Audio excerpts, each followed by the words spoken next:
कैसे हैं मेरे साथियों। मैं दीपक कुमार आप सबों की स्वास्थ्य की कामना करता हूँ। ईश्वर से मेरी यह प्रार्थना रहती है कि सभी इंसान सुखी और स्वस्थ हों, क्योंकि स्वास्थ्य से बढ़कर और कोई धन नहीं होता। हमारे कर्म से बढ़कर और कोई पूजा नहीं होती। मित्रों, मैं आज आप सबों के बीच एक मूवी का रिव्यू लेकर प्रस्तुत हुआ हूँ।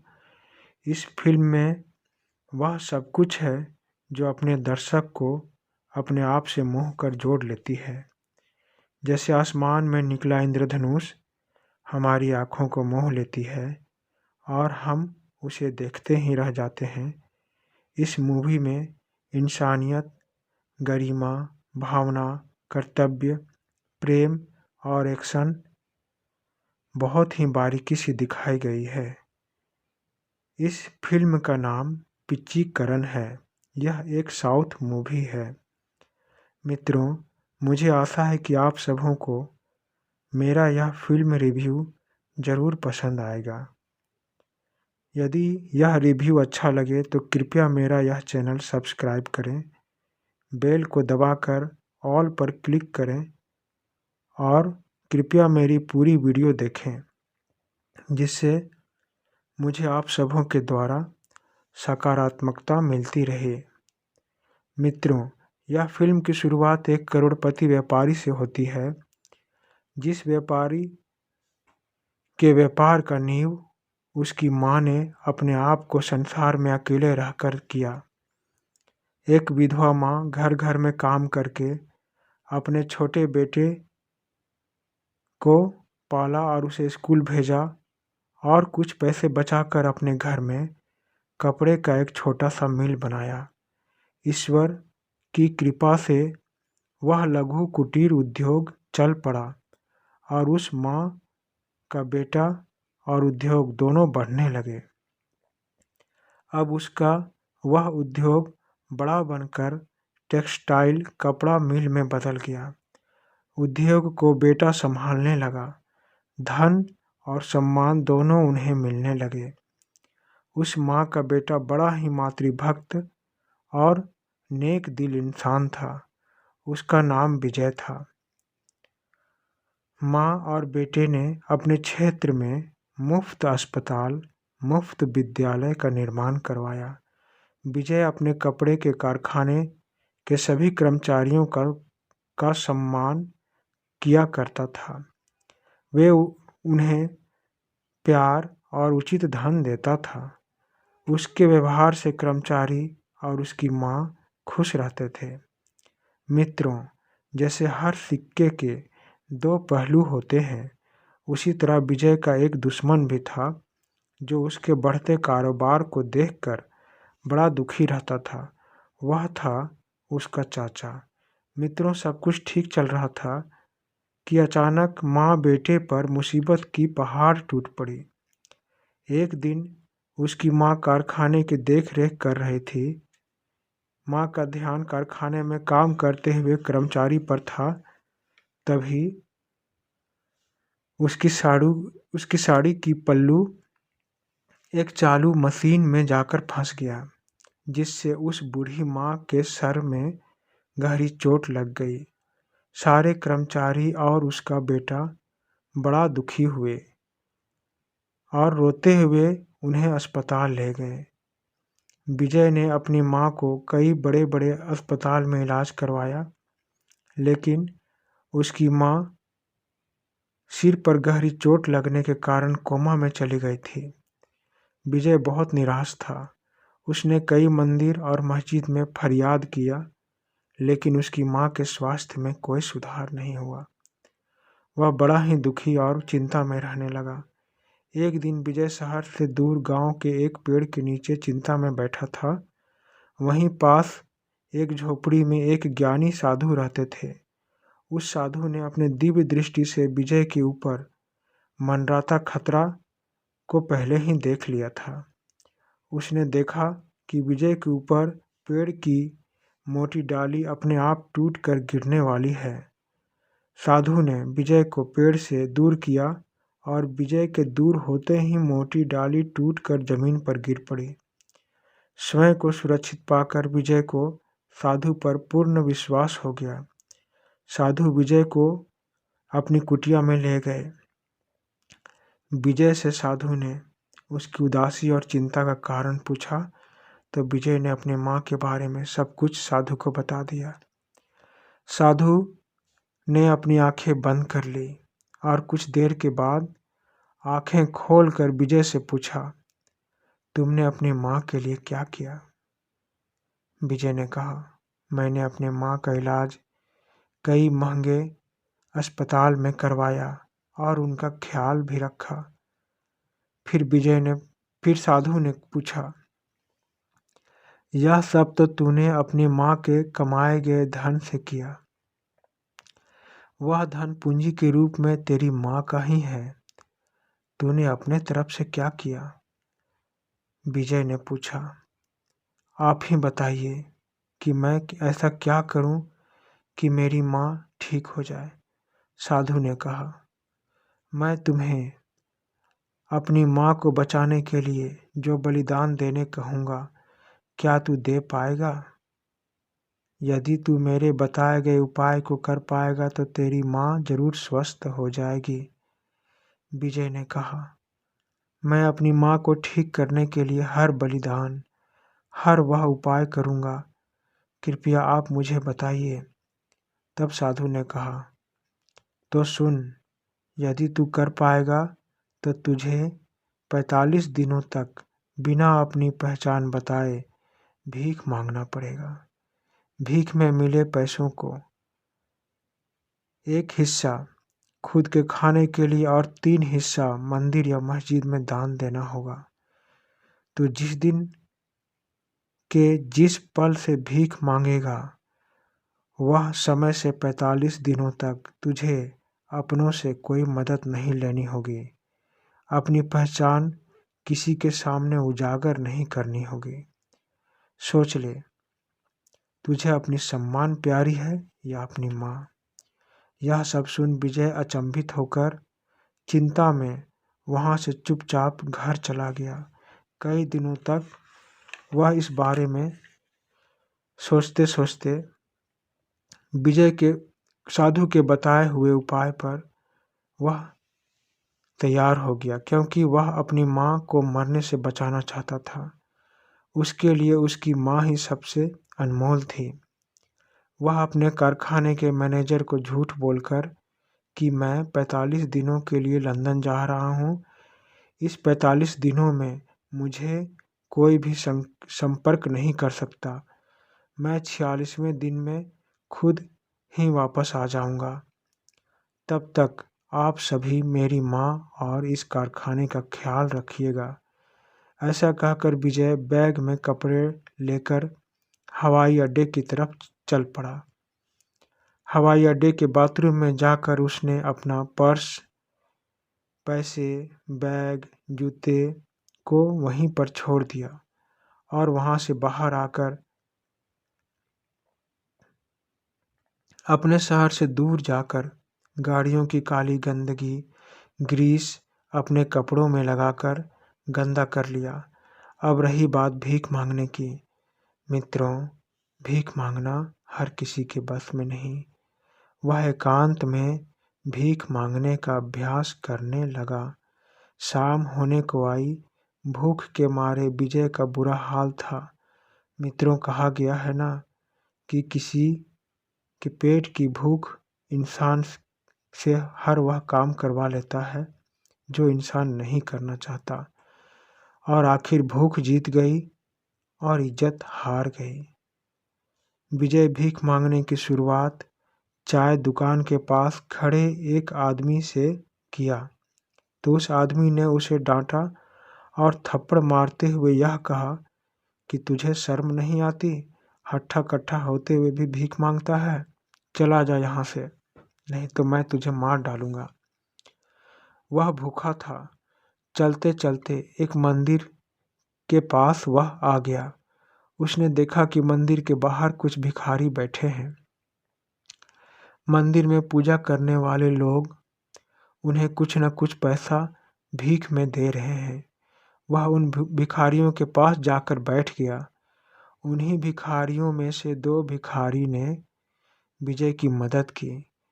उन्होंने विजय के बाल बिखेर दिए, गंदे मैले कमीज उसे पहनाया और कहा कि लगता है कि तुम इस काम में नए आए हो। मंदिर से आने वाली एक महिला ने विजय के खाली हाथ में 5 रुपये का सिक्का दे दिया। लाखों कमाने वाले व्यक्ति के हाथ में आज 5 रुपये का सिक्का मिलने पर वह उसे बहुत देर तक गौर से देखता रहा और थोड़ी देर के बाद उसे कमीज में रख लिया। शाम ढल गई, रात का अंधेरा छा गया। सभी भिखारी अपने ठिकाने फुटपाथ की ओर जाने लगे, लेकिन विजय का तो कोई भी ठिकाना नहीं था। उन 2 भिखारियों ने उसे अपने ठिकाने पर ले गए और सभी ने अपने अपने भीख में मिले पैसे से खाना खरीद कर खाया और वहीं ढेर सारे भिखारियों के बीच विजय रात में सो गया। आज उसके इस काम का पहला दिन बीत गया। बीते कल में मिले भीख का पैसा वह मंदिर के दान पेटी में डाल दिया और आज फिर भीख मांगने के लिए मंदिर के सीढ़ियों पर सभी भिखारियों के बीच बैठ गया। सुबह से दोपहर हो गई। सभी खाना खाने फुटपाथ के छोटे होटल में चले गए। खाना खाकर विजय मंदिर की तरफ फिर से भीख मांगने के लिए जाने लगा। तभी उसने अपना हाथ उठाकर एक जम्भाई ली। उसे क्या पता था कि संसार में बुरे व्यक्ति की नज़र उसके कमरबंद पर है। उसने कपड़े के सिवा सब कुछ त्याग दिया था, पर अपने सोने के एक कमरबंद को नहीं त्यागा था। वह अपने उस कमरबंद को त्यागना भूल गया था। 3 गुंडे ने उसके चेहरे पर कपड़े ढककर उसे खूब मारा और उसके सोने के कमरबंद को छीन लिया और वहां से भाग गए। विजय कपड़ा हटाकर दर्द से कराहता हुआ अपने चेहरे में लगे खून को साफ करते हुए फिर से भीख मांगने लगा। शायद ईश्वर उसकी परीक्षा ले रहे थे। 3-4 दिन भीख मांगने के बाद आज रात विजय को डोसा खाने का मन किया, तो वह पास के ही एक रेस्तरां में भिखारियों से मिले अच्छे कपड़े पहनकर चला गया। अब उसके जीवन में एक जीवन साथी आने वाली थी। वह जीवन साथी उस होटल में काम करती थी। दोनों की आंखें मिली। विजय ने उसे खाने की अच्छी अच्छी विधि बताई। उसका नाम माया था। धीरे धीरे दोनों में प्यार होने लगा। दोनों एक दूसरे के इंतजार करते थे। माया विजय को एक अच्छे पैसे कमाने वाला मेहनती इंसान समझती थी।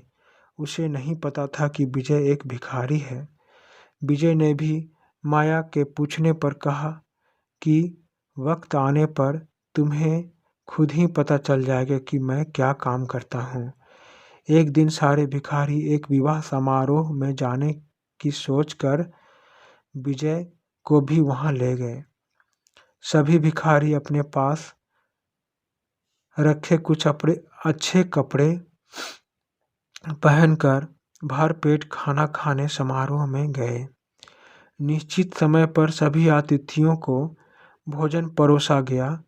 सभी आधे भोजन ही कर पाए थे कि समारोह के मालिक को यह भनक लग गई कि इस समारोह में 40 भिखारी खाना खा रहे हैं। उसने लोगों को बुलवाकर उन सभी विजय सहित भिखारियों को भला बुरा कहकर आधे भोजन से उठा दिया। मालिक ने एक बूढ़े भिखारी को थप्पड़ मारते हुए अपमानित भी किया। तो विजय ने उनसे कहा, सर, हम उस दुश्मन से लड़ने के लिए आपके समारोह में आए थे, जिस दुश्मन का नाम भूख है। हमने सोचा कि आप जैसे बड़े आदमी हमें इस दुश्मन से लड़ने में मदद करेंगे, पर हम भूल गए कि हमारी किस्मत में तो भूख मिटाने के लिए केवल भीख मांगना ही लिखा है। यह सब बातों को विवाह में आमंत्रण मिले उसकी प्रेमिका माया ने सुन लिया, क्योंकि वह दुल्हन की सहेली थी। अब उसे विजय की असलियत मालूम हो गई थी कि वह कोई अच्छे पैसे कमाने वाला न होकर एक भिखारी है। दोनों ने एक दूसरे को देखा और निराश होकर अपने काम में लग गए। विजय ने सोच लिया कि अब मेरी जीवन साथी मुझे कभी नहीं मिलेगी, पर भगवान को कुछ और ही मंजूर था। इसीलिए माया विजय को भूल नहीं पा रही थी। वह सोचने लगी कि जरूर इसके पीछे विजय की कोई मजबूरी होगी, तभी वह भीख मांग रहा है। अब विजय माया के दुकान पर कभी नहीं जाता था, लेकिन प्यार तो प्यार ठहरा। माया विजय को शहर के हर जगह ढूंढने लगी, पर उसे विजय नहीं मिला।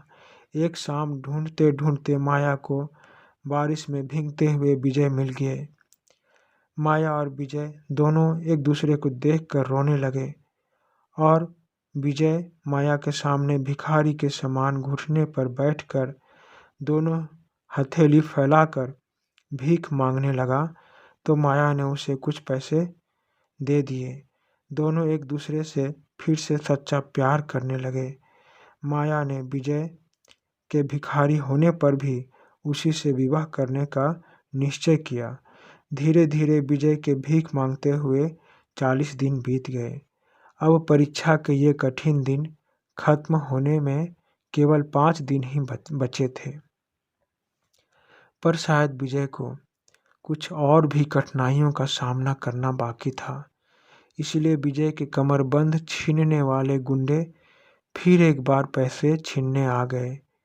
तब विजय और गुंडे में घमासान लड़ाई हुई, जो बड़ी होती चली गई, और इसका अंत विजय उन सारे गुंडे और उनके सरदार को पीट कर किया। लड़ाई के दौरान गुंडे विजय की प्रेमिका माया को चाकू से गहरी घाव लगा देते हैं। विजय माया को लेकर अस्पताल ले गया। अस्पताल में डॉक्टर इसके गंभीर हालत को देखते हुए तुरंत इमरजेंसी में इलाज करने के लिए विजय से पैसा मांगा।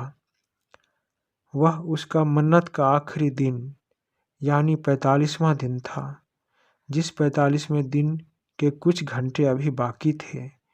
इसलिए विजय के पास अपनी प्रेमिका की जान बचाने के लिए पैसे नहीं थे, लेकिन समय विजय के साथ था। इसलिए उसके भिखारी साथी उसके मदद के लिए आकर अपनी सारी आज तक की बचाई गई जमा पैसे देकर माया का इलाज करवाया। विजय अस्पताल में अपनी प्रेमिका के ठीक होने का इंतजार कर रहा था।